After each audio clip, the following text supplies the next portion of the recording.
Imagine you're at work and you get this email. Hey, I'm boarding a flight. No time to talk. I need to urgently buy $2,000 worth of gift cards for a client. Send me the codes ASAP. CEO sends you this. And now the name matches, the signature matches, the writing style matches. You don't want to disappoint your boss, so you buy the cards. And your CEO? Yeah, you never sent that email in the first place. And the hacker? He's now sitting somewhere sipping iced coffee. With your company's money. Here's the crazy truth though. You didn't hack your company's firewall. He hacked you. Welcome back to the channel. Today we're talking about what I honestly think is the most dangerous cyber threat right now. Because hackers today, they don't hack computers no more. They hack people.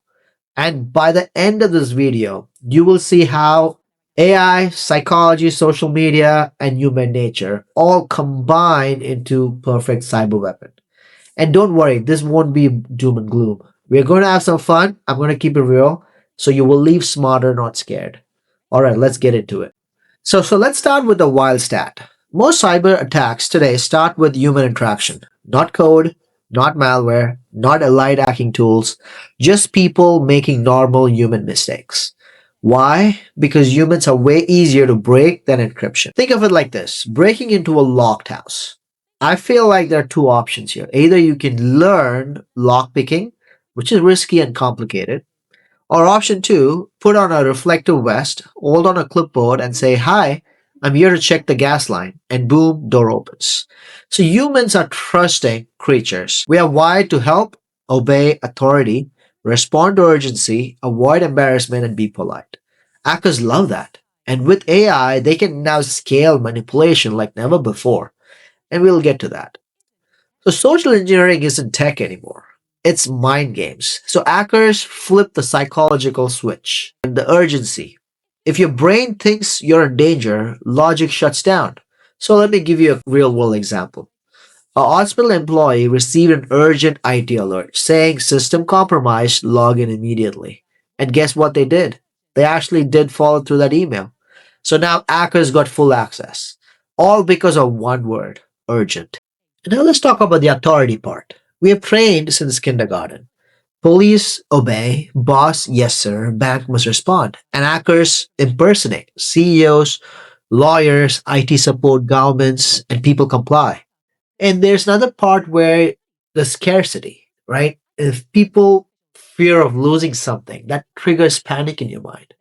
And for example, your account will close in 12 hours. Boom, compliance.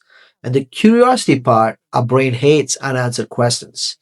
Click to view your suspicious activity. And we click because we need to know. And the emotion part, hackers aren't logical. They're emotional architects. Fear, love, anger, greed, and guilt. So these emotions override logic. And that's where the danger begins. So now let's take a look at a real world scams happening daily. And this is where things get real. Phishing is one of the topmost in my list. And this is a classic one. So fake email, fake login page, and the disaster starts. And this is a real world example. A university staff member got an email from Office 65. Mailbox full, sign in to fix. And guess what? They followed through the prompts. They clicked the link and now the hackers use the account to reset banking logins. And hundreds of thousands gone. No malware, no fancy tool, just a pure fake login page. And if your bank emails you saying, dear valued customer, they probably don't value you no more. That's a pun. And next on my list is spear phishing. So this one is scarier because it's personal. They research you. They look you up on LinkedIn, Twitter, Facebook, company page. They learn exactly who you are. And the real world example is a finance manager received, hey Sarah, per yesterday's call, attach the invoice so we can process payment. And it referenced real names, real projects, real deal. Except it was all scraped online.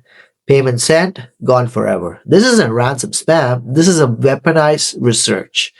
And next on my list is business email compromise. So this one cost billions globally.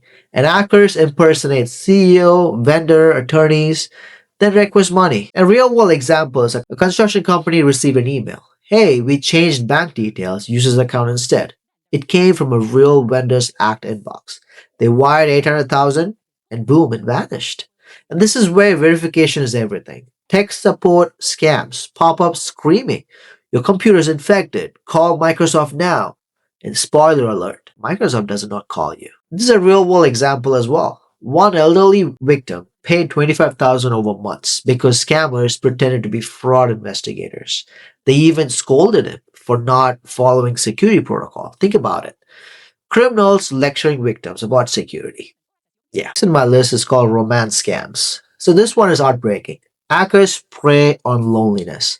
They build trust, affection, connection. Then the requests begin. Hey, my mom is sick, crypto investment opportunity, and I need help with travel. A real world example is a woman lost 300,000 over 2 years, destroyed financially because humans crave connection, and hackers exploit that. And AI deepfake scams. This is the future. AI can now clone voices, recreate faces.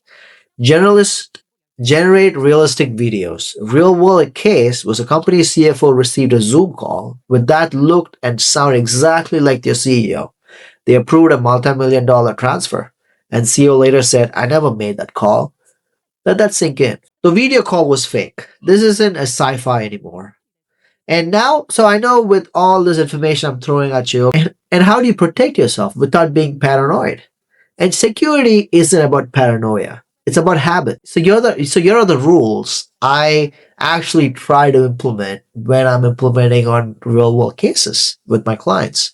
And rule number one is always verify using a second channel. If someone asks for money, passwords, files, sensitive information, verify using another method. Call the number in your contacts, not from the email signature. Walk over to the desk, text them. 95% of scams die instantly right there. And rule two is slow down. Hackers want urgency. So do the opposite. Pause, think, ask questions. If something doesn't feel right and it feels weird, it probably is. And rule number three, never share codes or passwords. If anyone asks for SMS code, authenticator code, bank OTP, or instant red flag, not banks, not tech support, not crypto apps, no one. And this is rule number four. Enable MFA everywhere. Yes, it's annoying. I get it because my clients always say that and it's annoying, but it stops most attacks. And rule number five, separate work and personal information. Different passwords, different emails, different devices if possible. Because when one fails, the other survives. And rule number six, question authority emails. CEO requests, bank alerts, government threats. Verify first and panic second. Computers are predictable, but humans are not. We are emotional, curious, tired, distracted, stressed, optimistic, and trusting. And that's exactly why hackers target us. But awareness is power. If you watched this far, you will now understand cybercrime better than most people on the internet. And here's my challenge. Share this video with one person, a coworker, a parent, a friend, because sometimes knowledge is the best antivirus. So hit subscribe if you want more information like this, and I always post videos every week. And if you find this information useful, and please share this video and hit like and comment down below. Thanks for watching.